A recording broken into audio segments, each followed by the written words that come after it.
Fright Night at Pizza Flicks. He became, I think, literally the personification of certainly American International Pictures 1950s science fiction.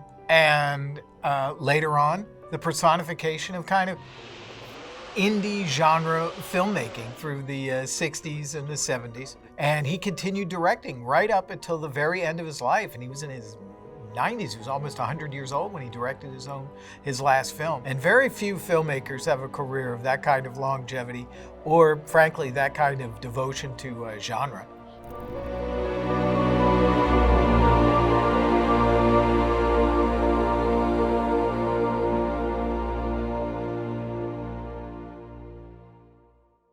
Bert Gordon always was his own money. He was his own production company. Bert Gordon started with family money that the Gordons had for developing a part that was exclusive to Studebaker.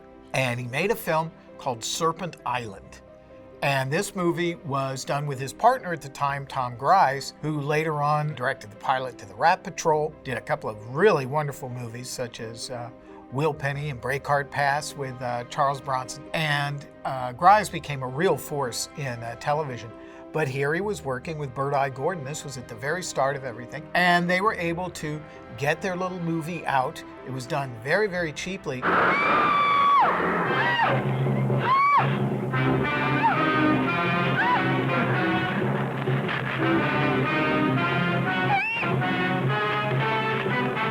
But Bert had decided right from the get-go, he loved working with, I guess, the lizards and making them, he and his wife, Flora, then girlfriend, doing experimental work with split-screen photography and matte photography. And the result was King Dinosaur, which was about a rocket that lands on basically a prehistoric planet that is inhabited by giant lizards and giant insects and giant you name it. And those effects were, kind of Bert Gordon and Flora Gordon's specialty, and they were done with rear projection and microphotography, etc.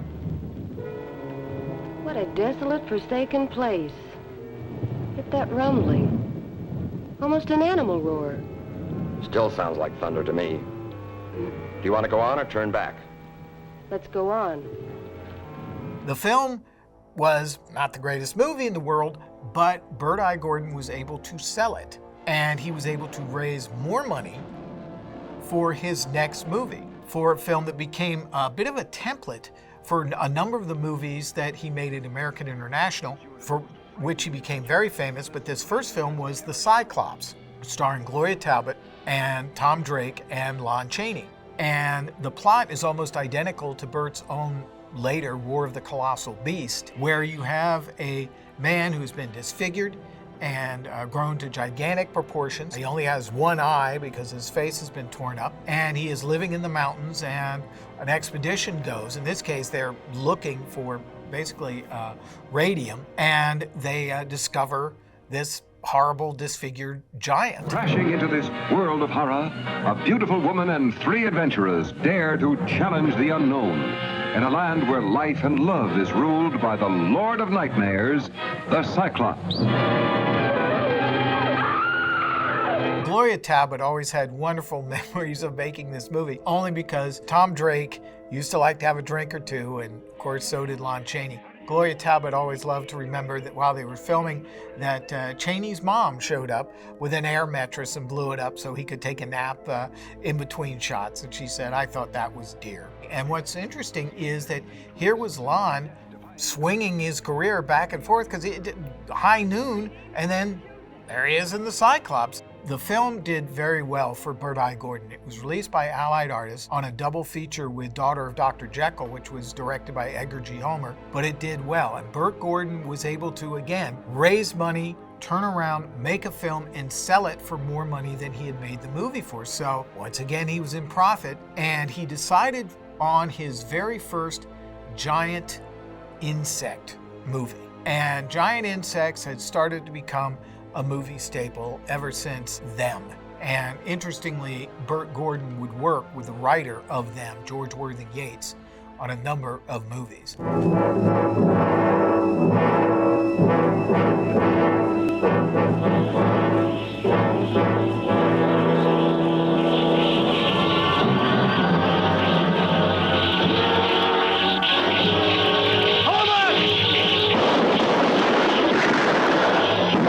resulting movie was Peter Graves and Peggy Castle and Morris Ankrum starring in Beginning of the End about radioactive giant grasshoppers that invade Chicago. Bert Gordon and his wife Flora achieved the effects of the giant grasshoppers by using real grasshoppers, apparently imported, I believe, from Africa, that had a problem with they would die under the lights that they were using to film them, and they would have them crawling across miniature sets, or in some cases, crawling across photographs of skyscrapers, which looked actually pretty good, except there is one shot where a grasshopper actually walks onto the sky. But that's a very brief moment and has a lot of charm to it. I remember Peter Graves, I asked him about the movie, and he said, well, he got annoyed with Bert I. Gordon because Bert I. Gordon wanted him to dye his hair brown so he'd look more like Ronald Reagan. And he was still rankled about that. That was pretty funny. The Air Force is standing by with an atom bomb. You can't drop an atom bomb on Chicago. Beginning of the End, I think was really, you could say it was the beginning of the beginning. The Cyclops was one movie, but this movie really was, not only was giant insects, but Bert Gordon's technical capabilities had improved, and they're improving with every movie. You have to admire Bert Gordon because he wanted to do these kinds of special effects without a great deal of money. And the only way to do the effects was actually to do them. So each film, if you will, is kind of the Bert I. Gordon learning curve. And every time he got a little bit better and a little bit better and a little bit better. And he sold Beginning of the End to Republic Pictures, and he was starting to get some attention as somebody who could deliver this kind of movie for a price. Forrest J. Ackerman, the great editor of Famous Monsters of Filmland magazine, was also an agent. And he discussed with Bert a story called The Nth Man. Universal had had an just wonderful success with Jack Arnold's great classic, The Incredible Shrinking Man. Bert Gordon decided, let's do the exact reverse, The Amazing Colossal Man. And The Nth Man was a wonderful place, jumping off place to start. And he went to American International, and that started his relationship there with Jim Nicholson and Samuel Z. Arkoff. What happened? What made him grow? Glenn Manning is growing from 8 to 10 feet a day. At the moment, he's 18 feet tall. Tomorrow, he'll be 26 feet. The next day, 35, maybe 40, and the next day... But you've got to stop it. The story of The Amazing Colossal Man, for which we all know and love, is about an Army officer who gets caught in a plutonium bomb explosion, and this affects his cellular growth, and he just keeps growing and growing and growing and growing. What Bert I. Gordon did, which was so just amazingly astute, and he showed that he was very smart about this. First, he hired the great Joe Byrock to shoot it. And Byrock was Sam Fuller's, one of his primary cameramen. He had worked with Fritz Lang. He would later shoot some John Wayne movies. He added, I think, a sense of visual style to the movie, particularly to the sequence where the Army officer, Colonel Glenn Manning, is caught in the plutonium explosion. And it's a wonderful sequence. The other thing that Bert Gordon did, which was also very smart, they started looking for the appropriate actor. Now, Universal had found a wonderful actor in Grant Williams to be the Shrinking Man. But what about the reverse? Grant Williams kind of, has a bit of a retiring personality, and he has to find his forcefulness as he gets smaller and smaller. Here, you wanted to have just someone whose own frustrations and personality would just explode because he was getting larger and larger and larger. And they found it in the 20th Century Fox leading man, Glenn Langan. Langan is tremendously good. He's amazing, colossally good. As this afflicted, poor soul who just you feel so sorry for, which is what makes the movie really unusual. And also partly in relationship to Incredible Shrinking Man, is there's an emotional context, an emotional connection to the central character. And he starts to lose his grip on reality. And there's a wonderful moment where he's there going, I'm not getting bigger, you're shrinking. Now, of course, now the movie is very often remembered for the moment where the Colossal Man takes a gigantic hypodermic needle, which is used to inject a drug into his ankle that supposedly will stop his growth. He pulls the needle out of his ankle, holds it up, and then throws it down, impaling the doctor who's trying to help him. And that hypo was built by AIP special effects master Paul Blaisdell. The immeasurable power of this ever-growing mammoth portends a fate that terrifies the universe. Drive it in hard. We have to penetrate the bone in the first ejection. Ready? Look out, he's reaching down! We want to help you to get well. One of the also unsung contributors to The Amazing Colossal Man, who worked very closely with Bert Gordon, was screenwriter Mark Hanna. Hanna had done some very good work for Roger Corman. He scripted The Undead, also working in collaboration with Charles Griffith, scripted Not of This Earth. And Hanna's career would go beyond B-movies, as many of these guys did who were writing these genre films. They were also working on television at the same time. So Mark Hanna was a really talented guy, and he wrote a very, very good script for Amazing Colossal Man. And Bert rose to it, not only because he was working with Joe Byrock as his director of photography, but then he and Flora created some wonderful miniatures, including miniatures of Las Vegas. And of course, the ending of the movie is this poor man who was only trying to save someone else's life is shot and plunges off of Hoover Dam in that great pose as he's falling down. Just wonderful stuff. In so many ways, the personification of 1950s sci-fi that you would find at the drive-in in a double feature, for which Bert I. Gordon became very famous because he would very often direct the co-features for his movies at American International. You have The Amazing Colossal Man, so Bert decided to go in the opposite direction with Attack of the Puppet People, starring John Agar and June Kenney, and also the first appearance of his daughter Susan, who plays a little girl who comes in to see toy maker John Hoyt, and she can't believe that all of his toys are so lifelike, including a cat that is in a matchbox. And she always wants to play with the cat, and John Hoyt has to be a little strict with her because he doesn't want her to find out that he's invented a technique to miniaturize people and keep them as dolls, quote unquote, that can be his friends forever. John Agar used to love to tell the story that while he was making this movie, that he had asked Bert I. Gordon to be released early on a specific day, and that didn't happen. And Agar got angry because it was his bowling night, and working on Attack of the Puppet People messed up his bowling night. And boy, John remembered that for quite some time. The thing is, with Attack of the Puppet People, showed Bert's also his ability in working with giant-sized props, and again, choosing the right director of photography to work with him, in this case, Ernest Laszlo. And Laszlo, again, was a great director of photography and was a big studio guy, and he would later, of course, shoot Fantastic Voyage, which in many ways kind of the Attack of the Puppet People and these effects pictures that Ernest Laszlo was shooting was kind of the precursor to what he would be expected to accomplish on Fantastic Voyage. And Laszlo does a beautiful, clean, black and white job on Attack of the Puppet People. The imagery in that movie is just wonderful. The half sheet and the one sheets to that film are absolutely superb.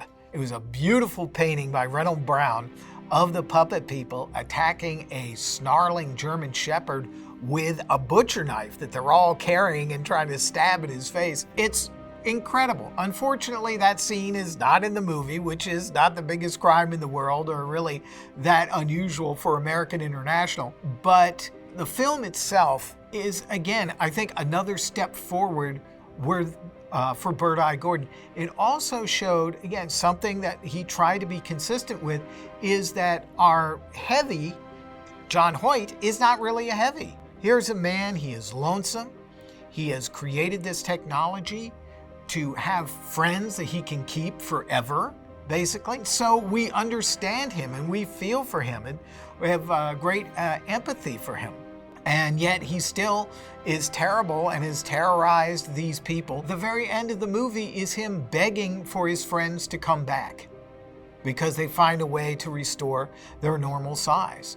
And so not just some demonic bad guy who is bent on world conquest or anything like that, is this gentleman who has a heart. And that's the whole reason behind his developing kind of this terrible technology and placing all of these little people's lives in danger, although that was never his intention. What's that noise? I don't know.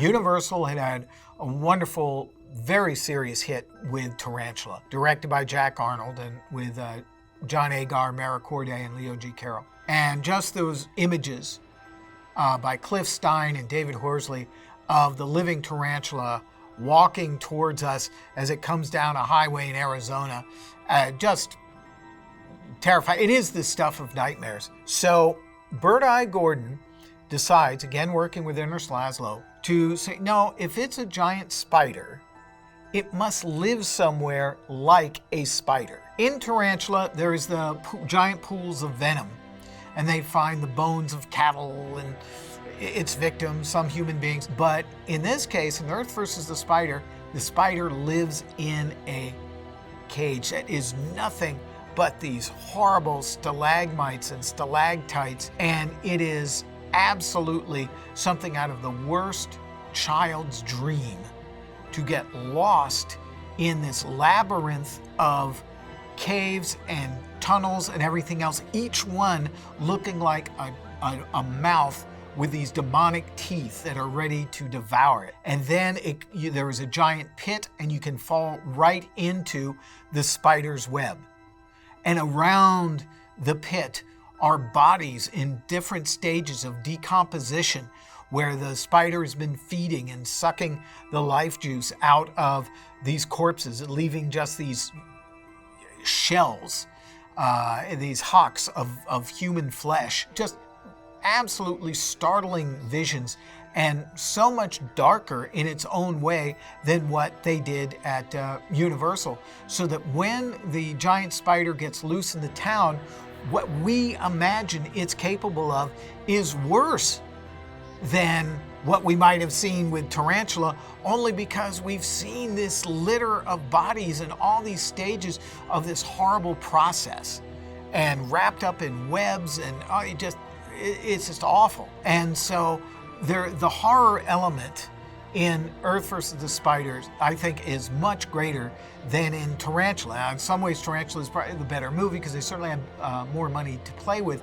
But that, to me, does not lessen the achievement of Earth versus the Spider. And one of the big reasons is it was a project on which Bert I. Gordon worked with the writer George Worthing Yates. One of his very first films was a superb movie directed by Anthony Mann about the assassination of Abraham Lincoln called The Tall Target, starring Dick Powell. George Worthing Yates obviously was a horror and science fiction fan, and he had his own approach to these kinds of things. And we think of him, oh my gosh, that's the guy who wrote Frankenstein 1970, which he did. He did his time with Charles Schneer and Ray Harryhausen at Columbia, writing It Came From Beneath the Sea. But right to the heart of the matter, before working with Bert I. Gordon, George Worthing Yates wrote the story for them, which just put it immediately, I think, in all Film Monster fans' minds, just absolute classic status. So Bert I. Gordon was working with a writer who not only knew the genre, but embraced the genre. And George Worthing Yates, I think, contributed tremendously to his work with Bert I. Gordon. The foot that made that print is about 10 times the size of a normal man's. What happens to our world if massive, monstrous man-beasts like this invade us? The very next movie that Bert I. Gordon made was War of the Colossal Beast. In this case, they throw back to the Cyclops, only here It is the search for Colonel Glenn Manning. He fell off Hoover Dam, but he survived it somehow. Half of his face is now destroyed in an absolutely wonderful makeup worn by Dean Parkin, who was the actor who played the Cyclops. And so he is now wandering around in Mexico, and he is terrorizing the hills, and people are dying in the hills, especially if they're hauling food from one place to another or something, and he attacks these grocery convoys and hunting parties and things like that just to survive. And his sister comes to Mexico looking for him. He is found and captured, and I think in a wonderful thing that Yates creates, they think they can try and help this man who now can only basically scream and moan and that thing. But the whole idea is, if he is captured, can the military, in fact, ultimately reverse his growth? And there's a wonderful sequence of shots with all these government officials saying, oh, you have this giant. Well, I'm sorry, that's really a job for Homeland Security. Cut to Homeland Security. This sounds like something really the Pentagon ought to handle. Cut to the Pentagon. Boy, I don't know. I think Congress needs to do a special appropriation for it. It's absolutely wonderful and unfortunately absolutely true, because if you had this giant monster and you were looking for a place to store him, the government would say, don't look at us. He escapes. And his sister is like, please, for God's sakes, don't kill him. But now he is on the loose in Griffith Park, and his appearance alone is absolutely terrifying for everybody. There's a school bus of kids, and they're up there on a field trip, and he grabs that school bus, and he's shaking it over his head, and the kids are, flying around inside the school bus. And his sister runs up to him and says, Glenn, please think what you're doing. Please put the children down. And Glenn has memories of her. It resonates with him. And again, we're kind of tugging at the heartstrings. He looks absolutely horrible, is mortified by his own actions, puts down the school bus, walks to some high tension wires, which is a beautiful miniature, and like the creature from the Black Lagoon and The Creature Walks Among Us, commits suicide by grabbing the high tension wires, one of the few monsters to commit suicide, and that moment is in color. It's the civilized world in blood-freezing horror as the immeasurable power of this colossal beast threatens a war of brutality such as we've never known. Oh, no, Glenn, no!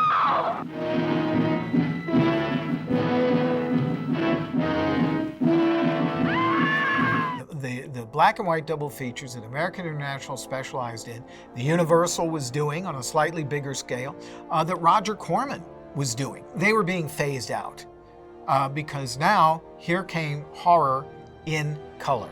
So Bert I. Gordon, being very smart and very astute, looked at what other movies were making money at that time in the theater. And he wanted to always appeal to a young audience. So he stepped back from American International and went back to being an independent producer-director again. Nobody lets me do anything I want to. I wish I was far away from here. I wish I was on a pirate ship.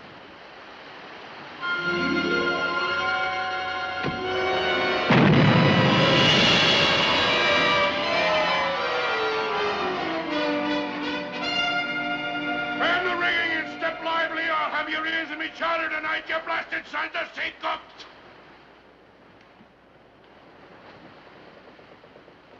Where am I? Bert I. Gordon made a deal with Embassy Pictures and Joseph E. Levine, who now had a good deal of money because of the success of Hercules and Hercules Unchained. So he had gone from just being a distributor and theater owner to actually somebody you could go to who would finance production from the ground up. Starring Charles Herbert of The Fly and later of 13 Ghosts, and Bert's own daughter, Susan Gordon, once again. And we should say that Susan did not just work for her dad.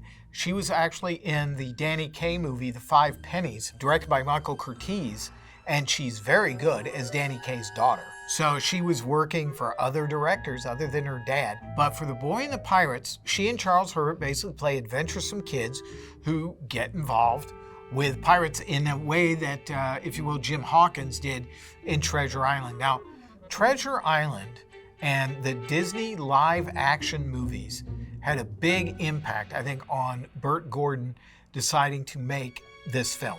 And he found a very good script by Bernard Schoenfeld, and also turned around and he asked Ernest Haller, the DP who would photograph Gone with the Wind, and also would photograph Mildred Pierce at Warner Brothers with Joan Crawford, and later for Robert Aldrich, Whatever Happened to Baby Jane, to go behind the camera. So he was, again, always cognizant of, let me get the best cameraman I could find. He always picked these old school, wonderful cinematographers. So he ended up with this inexpensive, if you will, kind of in the vein of the large-scale live-action films that Disney was now specializing in, and did it for a fraction of the cost because he had gotten this crew together, and usually always led by a superb director of photography. You look as if you were ready to kill me. Now you get this straight. I'm marrying Meg. And you get this straight, Tom Stewart. No one will ever have you but me. Help me! Please, Tom, help me! Take my hand! Pull me out! Save me, Tom, please! Please save me! Please!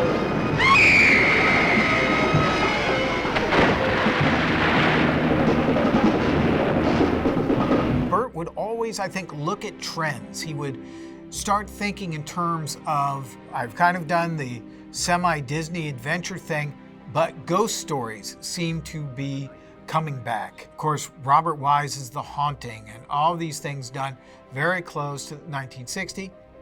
Alfred Hitchcock's Psycho was not a ghost story, but the impact of that movie, just as a horror film, was so just incalculable.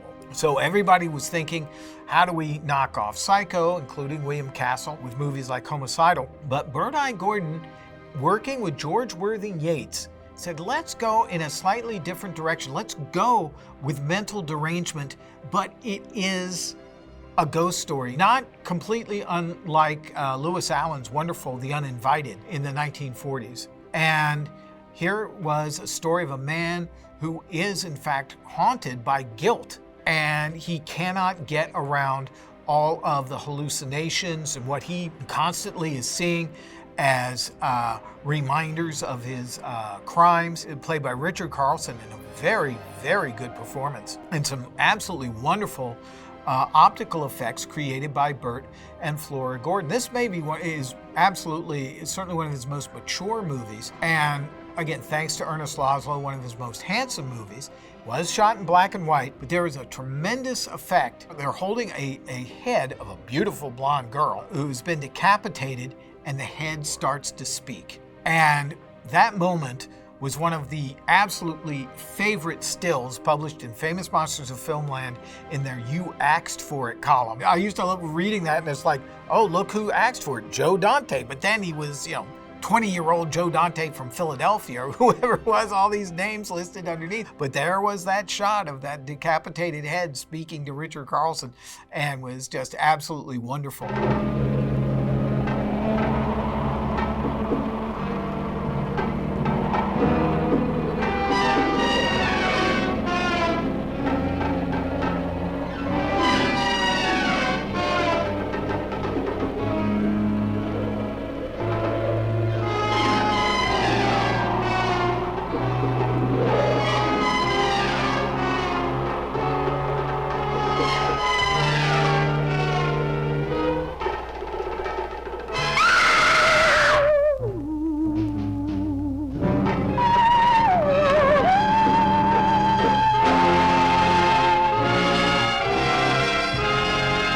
Was a, if you will, sophisticated movie, and much more so than I think people would normally expect from Bert I. Gordon, because he was still considered Mr. Big, and with all the giant grasshoppers and what have you, in those drive-in pictures. Now, this was still a drive-in movie for independently picked up, but it was of a different stripe because horror was changing. And suddenly horror was not necessarily just the stuff of teenagers, and if you will, the genre was shifting and trying to find its own place. And there was Bert I. Gordon trying to find his place within the genre. Now, what he did, which was very, very smart, because he could have kept kind of chasing and outguessing the way that horror movies were going to go, and he did not. Instead, he looked at an entirely different source, and I believe was Ray Harryhausen and Charles Schneer. My 7 curses, unreach the dragon's lair. Your curses won't stop me from reaching your castle. The Princess Elaine will make a delicate dish for my dragon in exactly 7 days' time. The success that Harryhausen and Schneer had with movies like The Seventh Voyage of Sinbad and Jason and the Argonauts and Mysterious Island, there was just this, if you will, fantasy thing in the air, and the idea of the Knights of the Round Table and people who dabbling in sorcery and dragons to be slain and all this type of stuff was all going on there in the movies. So Bert I. Gordon decided to do The Magic Sword. And The Magic Sword was his most elaborate movie up to that point. It had some very funny bits in it with this thing. It was just a story of a knight in shining armor who was battling a sorcerer played by Basil Rathbone, who was creating all sorts of mayhem, including a dragon. Estelle Winwood is a very wacky witch, a terrifying witch-like hag from Vampira, who just turns into this, hideous monster. The movie is beautifully shot, and it is really the ultimate, I think, kiddie matinee. And this was Bert I. Gordon kind of fighting back against Schneer and Harryhausen, or at least something that would be the co-feature. And certainly the film featured the most sophisticated effects that Bert I. Gordon had created up to that point, working with his wife, the rear projection, the matte shots, the creation of the fire-breathing dragon itself. Absolutely wonderful. And there was an article in Famous Monsters at the time of the movie's release called Flashy Gordon Conquers the Universe. And Forrest Ackerman was always there to give Bert I. Gordon's projects a boost and make sure that young readers knew about them. And there was a companion article promoting The Magic Sword, and that's what Flashy Gordon Conquers the Universe was about. Bert was making The Magic Sword at the time, but a companion piece called Smile If You Call Him Monster about Basil Rathbone, who could get a little prickly about his association with horror. He is just wonderful in The Magic Sword, and just literally the personification of every evil storybook wizard that we'd ever read about or saw in an animated film or whatever it might be in Bert I. Gordon's movie. And the movie itself fulfills its mission as a kiddie matinee. It wouldn't have been an 8-year-old kid on the planet who did not end up loving this movie, particularly after he saw these great pictures of it in various movie magazines. I wonder if this makes everything grow. Hey, will you cut it out and leave it alone, huh? Listen, Freddie boy, if I want to try some of this stuff, just don't you try and stop me, understand? And try it they did. For years, Bert I. Gordon had been announcing his intention to do a movie adaptation of H.G. Wells' Food of the Gods. He went to Embassy Pictures, again noting what was popular in movie theaters at this time, and he wanted to do something with teenagers and also with rock and roll. So he decided to adapt Food of the Gods into kind of a bizarre rock and roll Bikini Beach teenage monster movie that really doesn't have any monsters in it, but has giant, gorgeous teenage girls. And that's Village of the Giants. The young cast includes, of course, Beau Bridges and Tisha Sterling and the gorgeous Joy Harmon. The great poster is of Johnny Crawford hanging on a giant blob in front of Joy Harmon, and he's looking down because she's now absolutely gigantic. And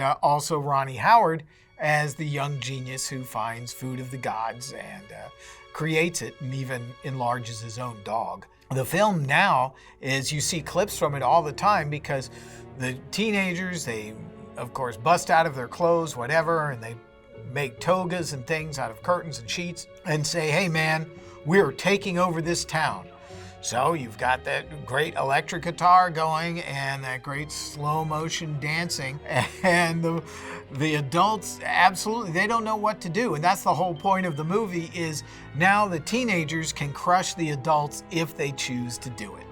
And it's just such a wild ride. And to think that H.G. Wells' name is on this movie with these kids busting out of their swimming trunks and everything is really pretty remarkable.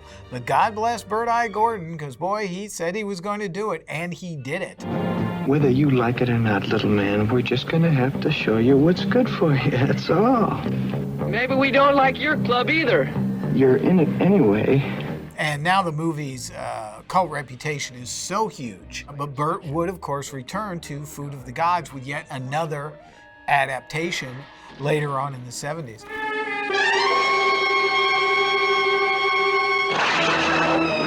Killers should be punished. Killers should be punished. Punished. Killers should be punished. Punished. Through a young girl's eyes, you will see torment, torture, and flaming horror as she is driven to the brink of insanity by the gnawing knowledge of her own guilt in horrifying evil. He decided to do a psychological horror film that was much more along the lines of Whatever Happened to Baby Jane, Hush Hush Sweet Charlotte, Homicidal. These movies that generally had older actresses in them, and that what they used to call, disrespectfully, hag horror. And Bert made his own called Picture Mommy Dead. And it starred Martha Heyer and Don Amici and Zsa Zsa Gabor, and it was about a very wealthy family that was hiding this horrible suicide, and Susan Gordon plays a young girl who has been released from a mental hospital and returns home and has always believed that her mother was the victim of this horrible conspiracy. So she has illusions about it, including seeing a necklace a diamond necklace that her mother always wore, and seeing it almost as a talisman of death. And the mystery slowly unravels in front of her. And the story itself also bears kind of a striking resemblance to Jimmy Sangster's Nightmare, which was one of his black and white hammers, what he called his mini Hitchcocks. But it showed another stripe of Bert I. Gordon's talent. So Picture Mommy Dead is about as far away from Attack of the Puppet People as you were ever going to get. But it showed that Bert I. Gordon was making that move. So suddenly there he is, and he's like, listen, if Robert Aldrich can do this, so can I, and he did.